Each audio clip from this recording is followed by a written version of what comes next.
నమస్తే, welcome to Shantalakshmi IAS academy. త్వరలో TGPSC group 1 notification రాబోతుంది.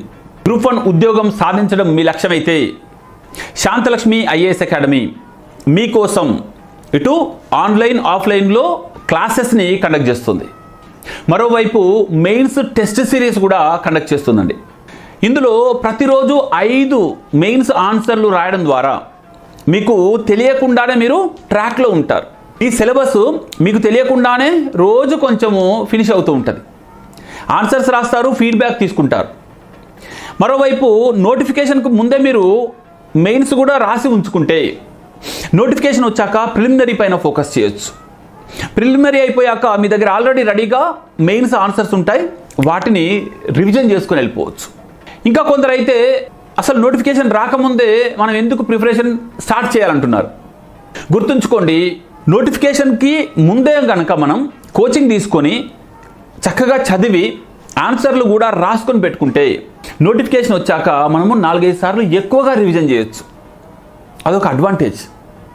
మరొకటి, మనం అనుకున్నట్టే వెంటనే సబ్జెక్ట్ చదవగానే రాదు. కొన్నింటికి ఎక్కువ టైం పట్టొచ్చు. ఫర్ ఎగ్జాంపుల్, మీరు హిస్టరీ ఈజీగా చదువుతారేమో, సొసైటీ ఈజీగా చదువుతారేమో, కానీ డేటా ఇంటర్ప్రిటేషన్ కష్టం కావచ్చు, సైన్స్ అండ్ టెక్నాలజీ కష్టం కావచ్చు, లేక కరెంట్ అఫైర్స్ లాస్ట్లో అప్డేట్ చేసుకోవడం టైం ఎక్కువ పట్టొచ్చు. కాబట్టి ఈ స్టాటిక్ పోర్షన్ని ముందే కనుక మీరు చదివి పెట్టుకుంటే ఒకటి కాదు, ఒకటికి 3 నుండి 5 సార్లు చదవండి. ఏ సబ్జెక్టు కూడా ఒకసారి చదివి నేను చదివేసినా అని అనుకోవద్దు. ఒకటికి 3 నుండి 5 సార్లు చదవండి. ఆ తర్వాత మీరు ఆ కరెంట్ అఫైర్స్ బేస్డ్ టాపిక్స్ పైన ఫోకస్ చేయొచ్చు. కాబట్టి ఈ టైంలో అందరూ టెన్షన్తో ఉండి అందరూ చదవకుండా ఫలితాల కోసం ఎదురు చూస్తున్నారో, లేక నోటిఫికేషన్ కోసం ఎదురు చూస్తున్నారో, ఈ టైంలో ఎవరైతే సబ్జెక్టు చదువుతారో, ఎవరైతే కోచింగ్ తీసుకుంటూ ఉంటారో, ఎవరైతే ఆన్సర్ రైటింగ్ని ఇంకా మెరుగుపరుచుకుంటూ ఉంటారో వాళ్ళే విజేతలు అవుతారండి.